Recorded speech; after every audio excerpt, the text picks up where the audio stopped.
할렐루야. 오늘은 그리스도 안에서 통일되는 삶이 무엇인가? 에베소서 1장 7절에서 14절에 있는 말씀을 통해서 은혜를 나누기를 원합니다. 지난 한 며칠 동안 저는 강원도에서 고성에서 휴가를 보내고 왔습니다. 모처럼 일상생활에서 벗어나서 좀 바닷가에 나가보고 또 그 설악산 또 울산 바위 그 웅장하고 아름다운 그 설악산의 모습에 감동이 되어서 내 자신을 또 돌아보는 그런 회복의 시간이 되었었습니다. 또한 저녁에 그 올림픽 메달 경쟁 하면서 많이 우리 한국 사람들 선전하신 그 우리 한국 선수들의 모습을 보고 목이 쉬도록 응원하기도 하고 또 상대방 선수들을 좀 못했으면 하는 그런 마음으로 내 자신이 막 그들을 이렇게 막 좀 강압적으로 못하게 하는 그런 마음이 내 속에서 막 넘쳐나는 걸 보고 이건 좀 특히 그 프랑스 그 펜싱 종주국이나 프랑스 선수하고 게임할 때 아주 그 참 젊은 세계 6인가 되는 그 선수가 아주 벌쩍벌쩍 뛰면서 우리 한국 선수들을 농락하는 모습을 보고 얼마나 밉던지 말이에요. 예? 그래서 막 소리를 지르면서 우리 한국 선수 응원하지만 또 그쪽 선수는 실수하기를 바라고 말이지.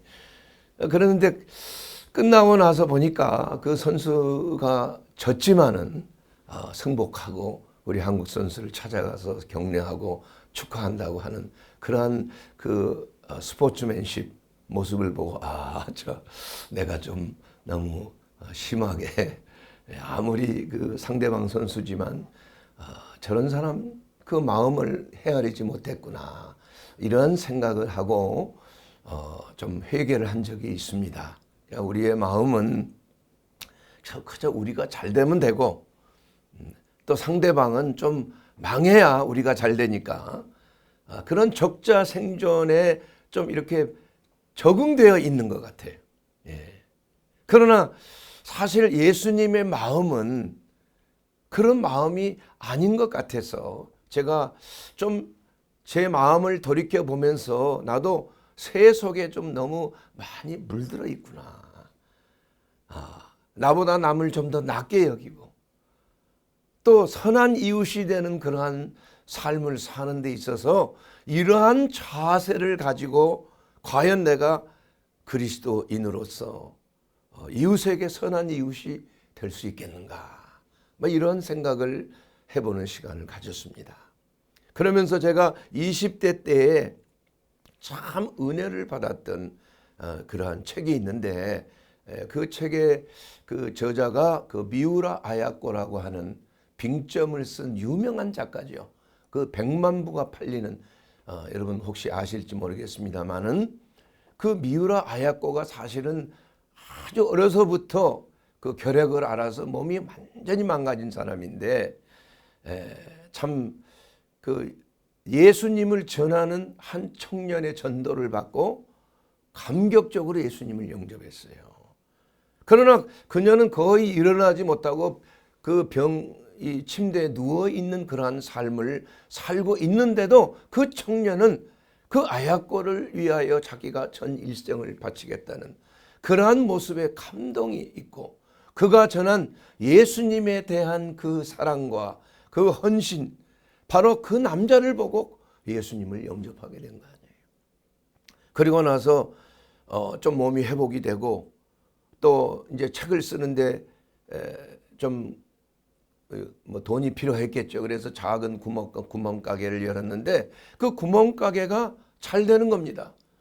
왜냐하면 진심으로 손님들에게 이렇게 친절하게 하고 정직하게 물건을 팔고 예수님을 사랑하는 마음으로 이웃을 사랑하는 마음으로 이렇게 하다가 보니까 점점 가게가 사람 손님들이 많이 오게 되고 나중에는 물건을 필요해서 이제 트럭으로 물건을 실어다가 날려는 그렇게 큰 점포로 성장을 했어요.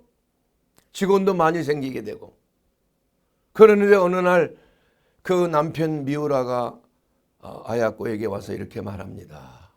우리가 잘 되는 건 참 좋은데 우리 옆에 있는 점포들이 다 망해가고 있는 것 같아. 그렇게 하면서 매우 좀 마음이 안타까운 그러한 마음을 토로한 것을 들었습니다. 그러자 그 아야코도 그 자기 간증이에요. 이게 그 길은 여기에라는 책 속에 나와 있는데, 그래서 즉시 품목을 줄여버렸어요. 품목을 줄여버리고 물건 수도 줄여버리고, 그리고 손님이 오면은 우리가 이 물건은 우리가 취급을 안 하니까 옆에 상점으로 가시면 됩니다 하고 손님들을 옆으로 인도한 그러한 마음을 가졌다 이겁니다. 그러자 점점점 가게가 한산해지지요. 그러나 그 동시에 그는 시간이 있어서 책에 집중할 수 있는, 빙점이라는 책을 쓸 수 있는 시간을 버는 그 결과로서 아주 베스트셀러 작가가 될 뿐만이 아니라 우리 한국에도 많은 영향력을 미친 일본 그 작가였고, 제 청년 어린 시절의 마음에도 예수를 믿는 사람은 이러한 마음을 가져야 되는구나. 그래서 나의 번영이, 그녀가 말하기를 내 번영이 다른 사람의 원망이 된다면은 그거 바람직한 것이 아니지 않느냐. 이러한 그 마음을 가진 그분의 그 책이 생각이 나는 거예요, 그때. 그러면서 너무 우리만 잘 되고 남은 망해야 되고 우리가 성장해야 되고 우리 교회가 커야 되고 다른 교회야 뭐 망하지 말든지 그냥 이렇게 된다면은 이것은 과연 주님이 기뻐하실 수 있겠는가? 네. 이러한 그 예수 그리스도의 그 마음을 깊이 묵상하는 그러한 생각을 가지게 됐습니다. 또한 두 번째로 우리의 미래는 어느 누구도 알 수가 없는 거예요. 내일 일에 대해서 우리는 함부로 말하면 안 됩니다. 제가 모시고 있던 장모님도 그렇게 건강하고 매일 묵상하고 그 성경책 그냥 필사해서 자식들에게 다 나눠주고 또 쓰고 성경 공부 뭐 복습하고 또 복습하고 기도하고 그러한 그 분인데, 난 100세 이상 사실 것처럼 건강할 줄 알았는데 그 혼자서 이 레칸가 뭐 이걸 의자를 밀면서 이렇게 걷다가 그냥 넘어지셨어요. 그래서 갑자기 이게 꼬리뼈가 또 골절이 돼서 요양병원에 입원하시게 됐는데, 그 요양병원에 가보니까 뭐 공부를 할 수 있습니까? 성경을 제대로 묵상할 수 있습니까? 그 간병인의 눈치 보는 데만 정신이 없는 거예요. 예. 그래서 제 마음이 매우 아팠어요.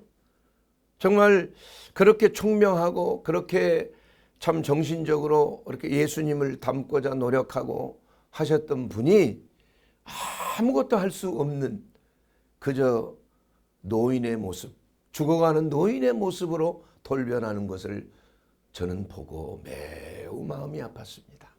예. 자식들이 참 이렇게 합심해서 돌보려고 하지만은 할 수 없는 그러한 상황. 제 마음 같아서는 당장 모시고 와서 참 그렇게 하고 싶지만은, 그러나 형편이 또 그렇게 되지를 않는 그러한 마음. 그러니까 내일 일에 어떤 일이 생겨날지 우리는 아무도 장담할 수가 없어요.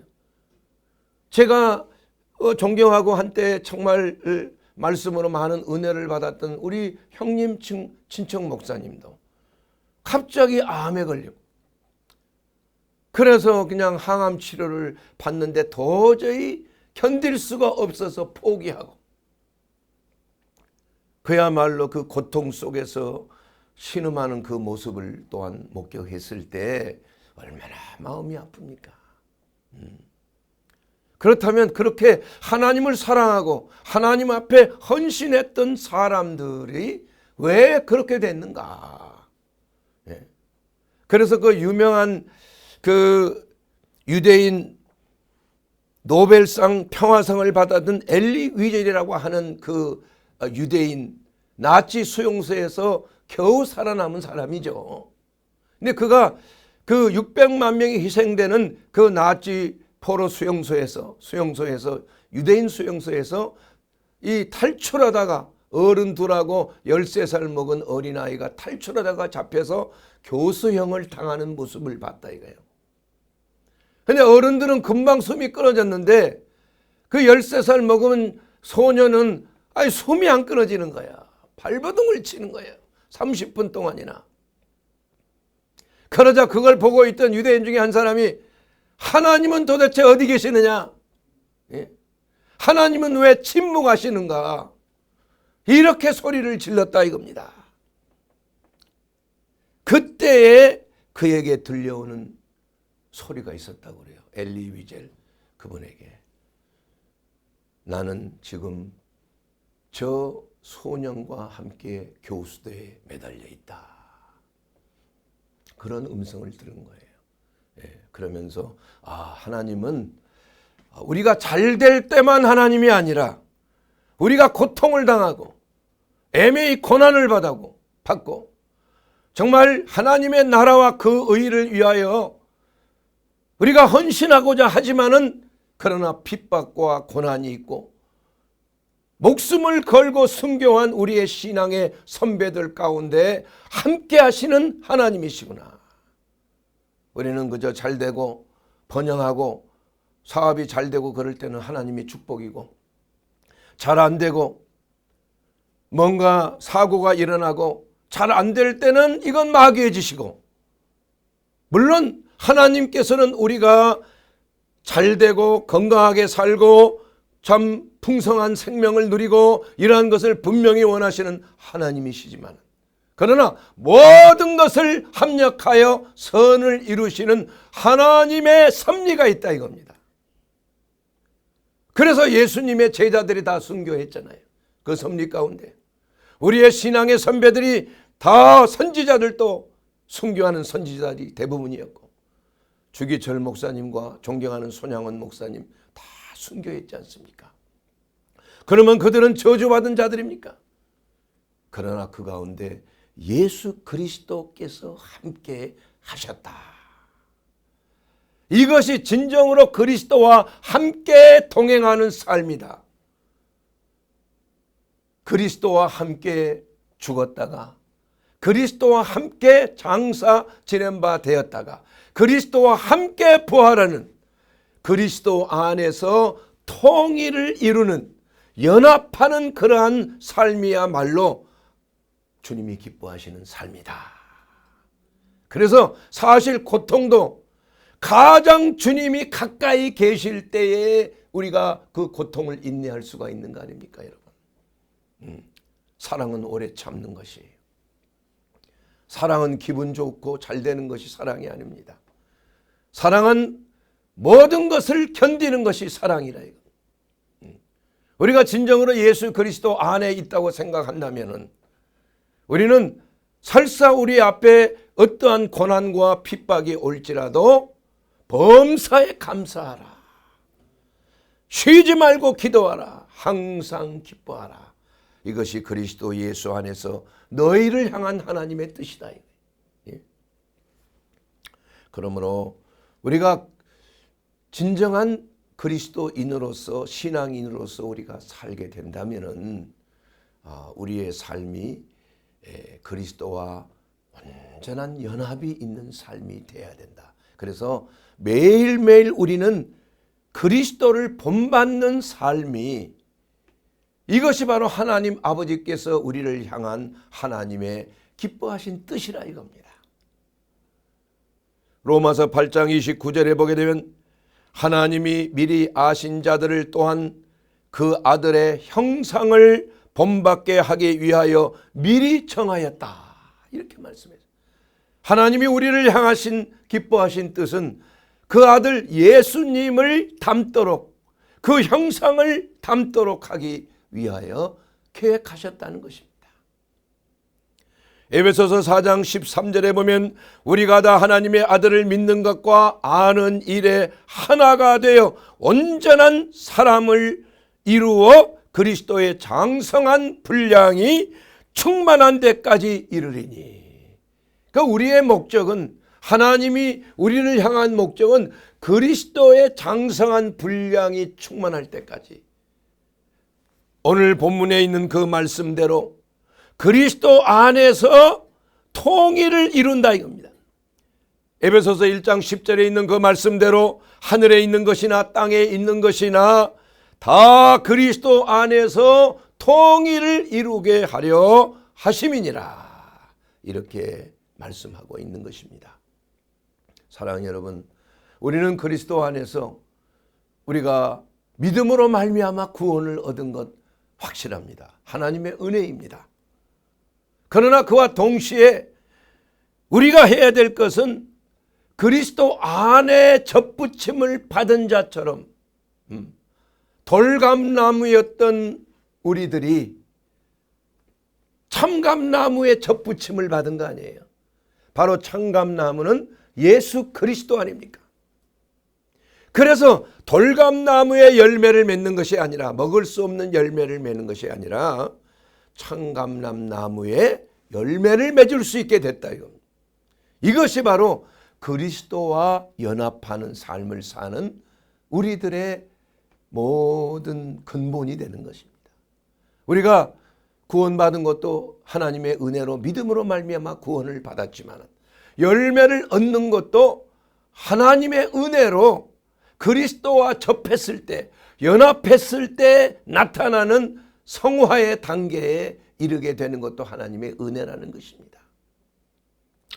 그러므로 예수님께서는 예수님과 통일되는 삶에 대해서 말씀하시기를, 요한복음 15장 5절에 있는 말씀 그대로 나는 포도나무요 너희는 가지라. 그가 내 안에 내가 그 안에 거하면 사람이 열매를 많이 맺나니 나를 떠나서는 너희가 아무것도 할 수 없습니다. 그래서 이 모든 것은 예수 안에 있느냐, 아니면 예수 밖에 있느냐, 예수 그리스도와 접해 있느냐, 아니면 예수님 밖에 있느냐, 이것으로 판가름이 되는 것입니다. 그래야 열매를 맺을 수 있는 거예요. 그래야 우리의 삶이 주님이 인정하시는 삶이 되는 것입니다.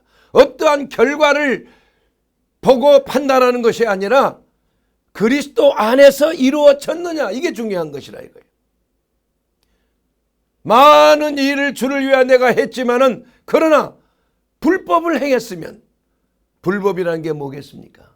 예수님과 접하지 않는 상태에서 내 마음대로, 내 뜻대로, 내가 원하는 대로 한 것은 불법을 행한 거예요. 하나님의 방법이 아니라는 거예요. 말씀에 순종하는 것이 아니라는 것입니다. 이것이 바로 예수님과 통일을 방해하는 것이에요. 그리고 또한 둘째로, 예수님과 통일되는 삶의 결과는 예수의 생명이 우리의 죽을 몸에 나타나는 삶이라고 성경은 말씀하고 있습니다. 고린도후서 4장 10절에 보면은 우리가 항상 예수의 죽음을 몸에 짊어지면 예수의 생명이 또한 우리의 몸에 나타나게 하려 하심이라. 예수의 생명이 우리 몸에 나타난다는 것은 우리의 죽을 몸, 썩어질 몸이지만, 그리스도의 생명이 우리 가운데 나타나는 것은 우리의 몸이 건강해지고 회복되는 걸 말하는 거예요. 죽은 나사로가 살아나듯이, 시각장애인이 다시 눈을 뜨듯이, 안진뱅이가 다시 일어나듯이, 귀머거리와 벙어리가 다시 말하고 듣게 되듯이, 이것이 바로 그리스도의 생명이 우리 가운데 나타나는 거예요. 그것은 어떨 때 있느냐? 예수의 죽음을 우리의 몸에 짊어질 때라는 것입니다. 예수님이 우리를 위하여 죽으셨기 때문에, 그가 찔림은 우리의 허물을 인하며, 그가 상함은 우리의 죄악을 인하며, 그가 징계를 받음으로 우리가 평화를 누리고, 그가 채찍에 맞음으로 우리가 나음을 입었도다. 이사야서 53장 5절에 있는 그 유명한 말씀 여러분 많이 들으셨을 것입니다. 바로 예수 그리스도의 죽음이, 십자가에서 당한 그 고통의 죽음이 우리로 하여금 병에서 노연하게 하고 자유하게 되고 우울증과 강박증에서 자유하게 되고 평화를 누리고 우리의 모든 3,300여 가지의 질병에서 자유함을 입는 생명이 그리스도 예수 안에서 그리스도의 죽으심 대속의 은혜가 우리에게 생명을 가져다 준다는 것입니다. 또한 반대로 고린도후서 4장 11절에 있는 말씀을 보게 되면 우리가 예수님을 위하여 죽음에 넘겨지는 거예요. 내 십자가를 지는 걸 말하는 것입니다. 이건요. 내가 예수님을 위하여 내가 내 자신을 죽음에 넘기우는 것이에요. 그러면 어떤 역사가 일어나? 그리스도의 예수의 생명이 또한 죽을 육체에 나타나게 하려 하심이라. 여기서 죽을 육체라는 것은 몸이 아니고 사르크스, 육신을 말하는 것입니다.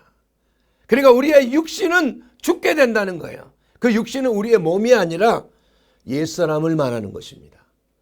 우리의 옛사람이 십자가에 못 박을 때 그리스도의 생명이 우리의 육신을 대신해요. 거듭난 그리스도인으로서 하나님의 자녀로서 거듭나게 되는 것을 말씀하고 있는 것입니다. 그러므로 예수님은 우리를 위하여 죽으심으로 우리가 나음을 입었고 육체적으로 몸이 나음을 입었고 우리는 우리의 자아를 십자가에 넘기고 우리 자아를 죽임으로 말미암아 우리가 그리스도 안에서 풍성한 생명으로 거듭나게 되는 놀라운 은혜를 얻게 되었다는 것입니다. 사랑하는 여러분, 그러기 위해서 우리는 그리스도와 온전히 하나 되기 위해서 매일 내 십자가를 지고 예수님을 따를 때에 이제는 내가 산 것이 아니요 오직 내 안에 그리스도께서 사신 것이라. 남을 미워하고 남을 그저 나는 잘 되고 우리 선수들만 잘 되고 다른 나라 선수들은 망해서 뭐 울고 불고 난리 나고 그걸 보고 통쾌하게 여기는 마음이 그 그리스도의 마음입니까? 아니잖아요. 그건요. 우리가 승리하면 한 사람은 울고 패하는 거 아니겠어요? 그러나 우리 그리스도의 마음은 그러한 마음을 헤아릴 줄 알아야 된다. 그게 예수님의 마음이에요. 내 가게가 잘 되면 옆에 있는 가게가 망하는 거 아닙니까, 여러분? 내 교회가 막 부흥되고 흥하면 옆에 있는 개척교회들 다 망하는 거 아니에요? 그거 과연 하나님이 기뻐하실까요? 그걸 부흥이라고 말할 수 있겠습니까, 여러분? 저는 그렇지 않다고 봅니다. 그래서 초대교회 때는 주님의 몸된 지역교회가 있으면 그곳에 교회를 세우지를 않았습니다, 여러분. 그리고 없는 곳에 가서 교회를 세웠어요. 서로 쓸데없이 왜 경쟁을 합니까? 그 한 교회가 지역 사회에서 이 모든 그 복음을 전하는데 충분히 역량을 발휘하도록 우리가 서로 돕고 서로 격려하고 하는 것이 우리 그리스도인 아니겠습니까? 그러나 그렇지 아니하고 내 교회만 그저 숫자 많이 부흥하고 말이야. 버스를 돌려서 다 부흥하고 열심히 봉사하고 있는 작은 교회의 그 사역자들, 직분자들을 무슨 프로그램을 한데 해서 모아놓고 말이야. 결국은 또 자기 교회로 성도로 만들고 말이야. 거기에 따르는 그 목사님들의 그 마음이 얼마나 아프겠냐. 도둑질하는 거 아니에요? 양을 도둑질하는 거. 그걸 부흥이라고 말할 수 있습니까? 우리 한국 교회의 부흥은 거의 이동하는 거예요. 이동. 이 교회에서 저 교회로 이동하는 겁니다. 좀 더 프로그램 좋고 좀 더 쾌적하고 말이야. 좀 더 웅장하고 좀 더 크고 말이지. 이러한 것을 부흥이라고 착각하고 있다 이겁니다, 여러분. 그건 주님이 함께 할 수가 없는 것이죠. 얼마나 주님의 마음이 아프겠냐 이거예요. 그러므로 우리 하나님께서는 우리로 하여금 성령의 역사로 인하여서 성도가 연합하는 교회가 이루어지기를 바라는 거예요. 성도가 연합하는 교회야. 그래서 예를 들자면 에베소서 2장 22절 말씀에 보게 되면 너희도 성령 안에서 하나님의 거하실 처소가 되기 위하여 그리스도 예수 안에서 함께 지어져 간다고 그랬어요.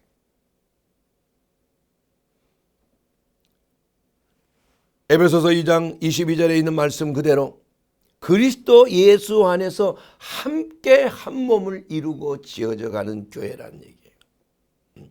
여러분 결혼 예식 제가 주례할 때도 분명히 두 사람이 앞에 서 있지만 에베소서 5장 31절 말씀을 봉독합니다.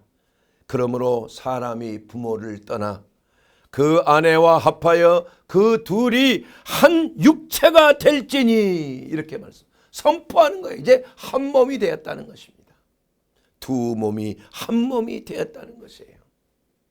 그 뭘 말합니까? 남편과 아내가 각자의 재산이 있지만 서로 합해지면 서로가 같은 공동의 재산이 된다 이겁니다. 물질적으로도.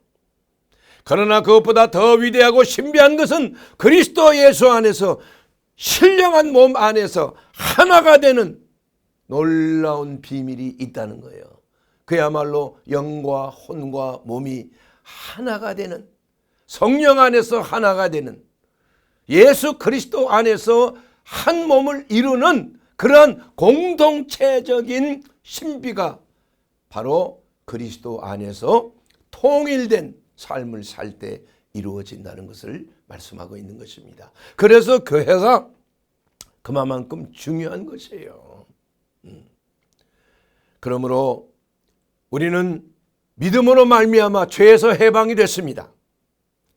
모든 사람이 죄를 범하였음에 하나님의 영광에 이르지 못하더니 로마서 3장 24절에 그리스도 예수 안에 있는 속량으로 말미암아 하나님의 은혜로 값없이 의롭다 하심을 얻은 자가 되었느니라.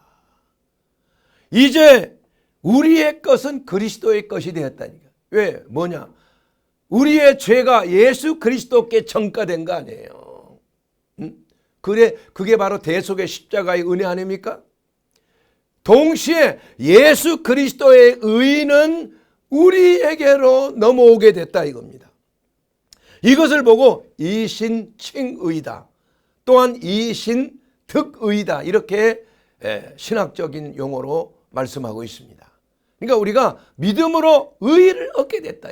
예수 그리스도의 죽으심으로 말미암아 우리가 정죄함을 받으심으로 말미암아 우리가 의로운 자가 되었다는 것을 말씀하고 있는 것입니다. 그러나 동시에 우리는 그리스도 예수 안에서 구원을 받은 그리스도인의 삶의 영생을 누리는 삶일 뿐만이 아니라 그리스도 안에 거함으로 성화라고 하는 혜택을 동시에 얻게 된다는 거예요. 물론 이 성화는 믿음으로 말미암은 구원은 그저 은혜로 행함으로 얻지 못하는 것이지만, 그러나 성화라는 것은 노력이 필요해요. 무슨 노력입니까? 내 자신을 십자가에 넘기는 노력이 필요해요. 내 정과 욕심을 십자가에 못 박는 그러한 과정이 필요하다 이겁니다. 내가 싸우되 피를 흘리기까지 죄와 싸우는 영적 전쟁이 필요한 것이에요. 그러나 그것도 내 생각과 내 능력으로 되는 것은 하나도 없는 것이에요. 우리가 예수 그리스도 안에서 그리스도와 함께 우리가 포도나무에 포도 가지가 같이 접해 있을 때, 돌감람나무였던 우리가 참감람나무인 예수 그리스도께 접붙임을 받았을 때 우리는 진정으로 성화의 단계로 들어갈 수가 있는 거예요. 단지 구원으로 그저 믿음으로 우리가 영생을 얻는 그것으로 끝나는 것이 아니라 이제부터 그리스도를 닮아가는 그러한 과정 속에서 이것이 바로 성화라, 이거 성화. 예수님을 닮아가는 과정이라 이겁니다. 예수 그리스도의 형상을 본받게 하고 그리스도의 장성한 분량에 이르게 하는 그러한 단계를 우리는 거쳐야 그리스도의 사람으로서 우리 하나님 아버지를 기쁘게 해드리는 거예요. 열매 맺지 못하는 나무마다 잘라 불에 던져진다고 그랬습니다. 우리가 예수 안에 들어왔다고 해서, 주님의 몸된 교회에 들어왔다고 해서 그것이 다 구원받는 것은 아니라는 거예요. 진정으로 거듭나야 됩니다. 접붙임을 받아야 됩니다. 예수 그리스도의 나무에 우리가 우리 자신을 버리고 접붙임을 받아야 되는 거예요.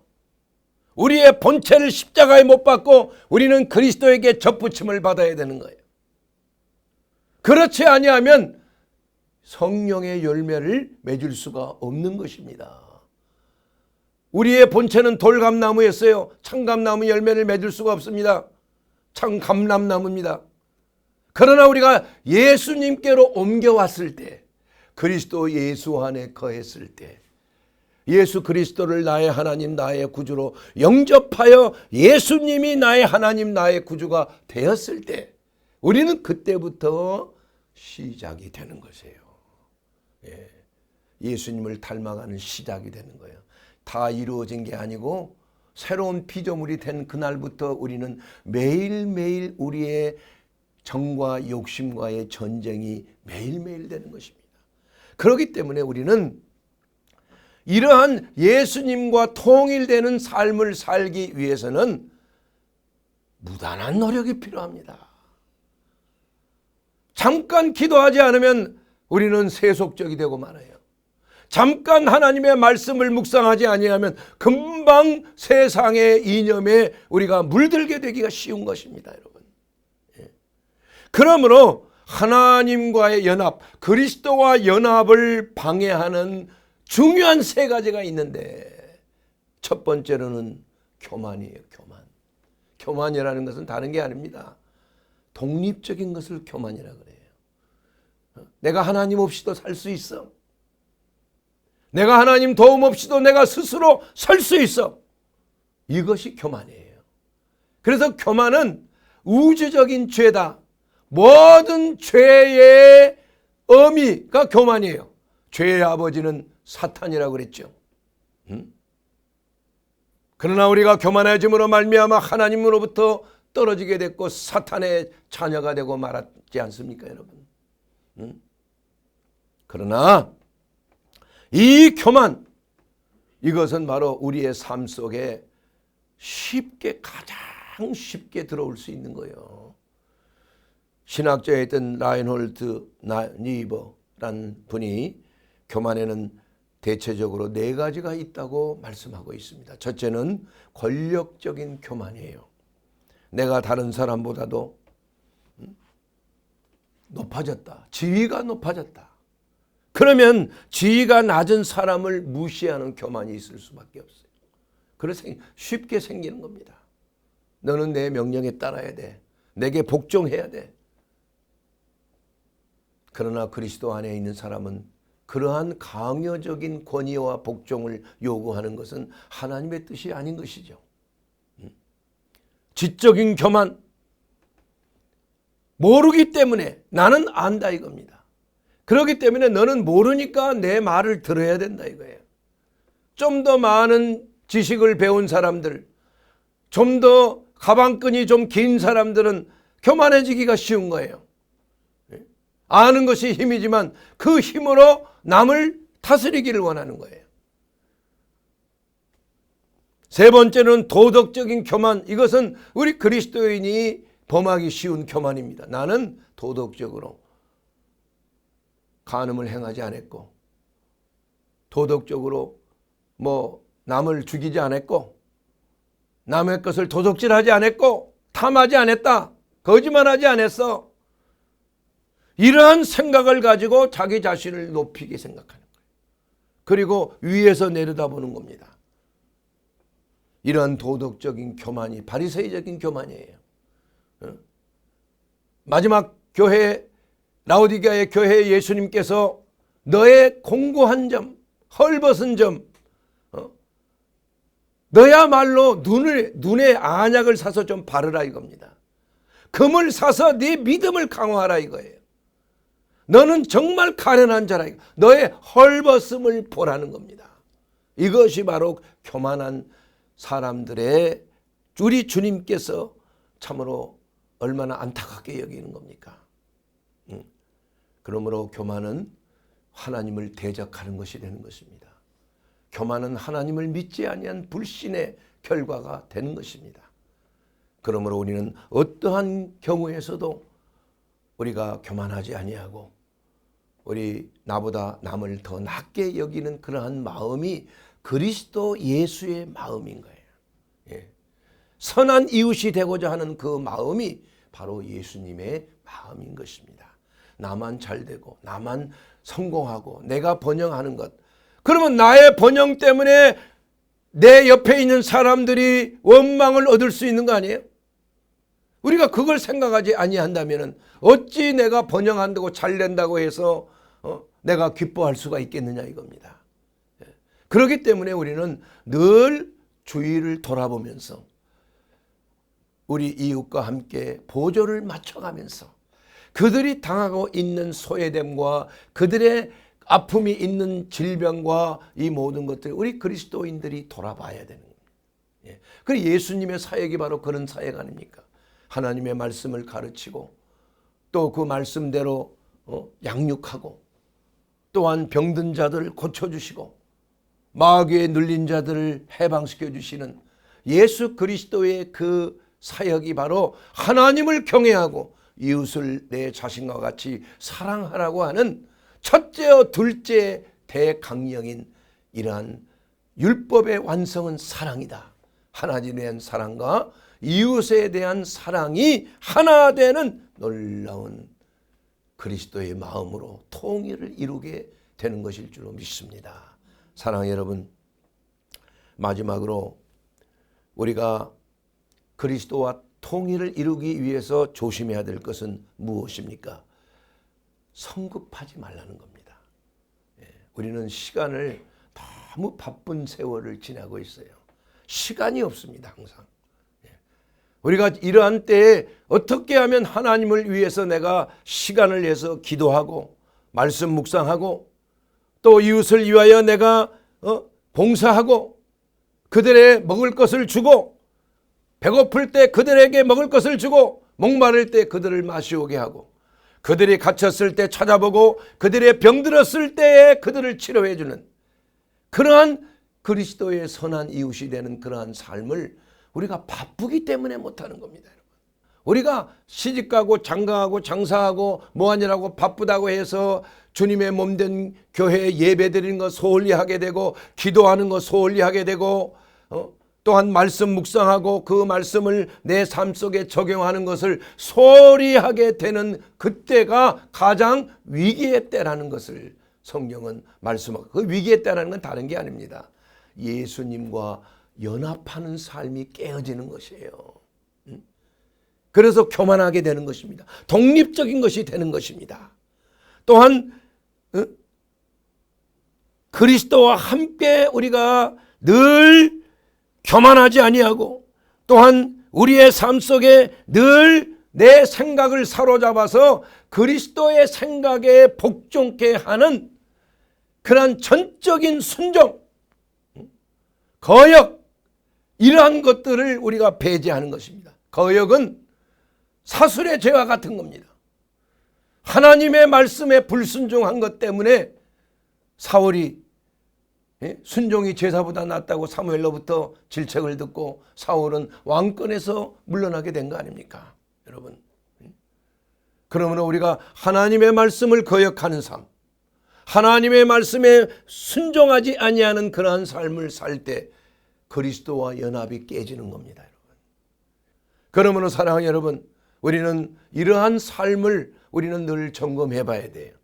그래서 우리 주님 앞에 오늘 이 말씀을 들을 때 내 삶 속에 정말 예수 그리스도와 통일되지 아니하는 한 부분이 있는가?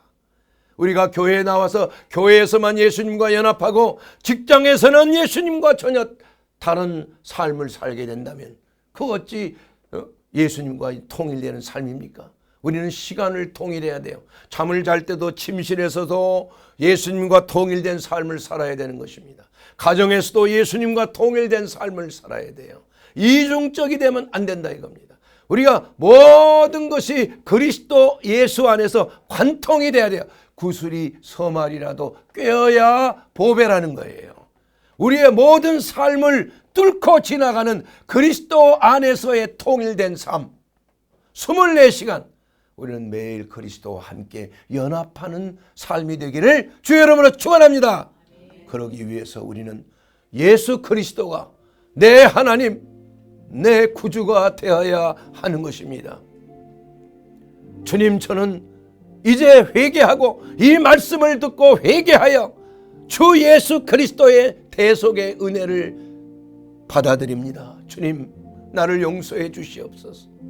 내 삶 속에 예수님과 통일되지 아니하는 삶이 있다면 그것을 발견했습니다. 주님, 선한 이웃이 되지 못한 걸 용서해 주십시오. 예수를 믿는다고 하면서 교만했던 죄를 용서해 주십시오.